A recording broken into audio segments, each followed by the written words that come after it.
we had to change a culture. I talked about that a bit. We had an organization that was used to operating at about 30 RPMs, you know, and they were really good at that level, but the rest of the world was going at Autobahn speed. And so we had to transform the organization to one that could take on more work and get more things done and process decisions faster. And we couldn't get there by shifting from first gear to sixth gear.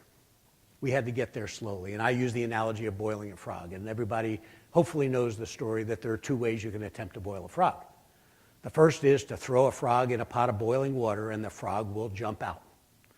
And the second way of doing it is to put a frog in a pot of cold water and turn the heat up slowly. And eventually you will boil the frog.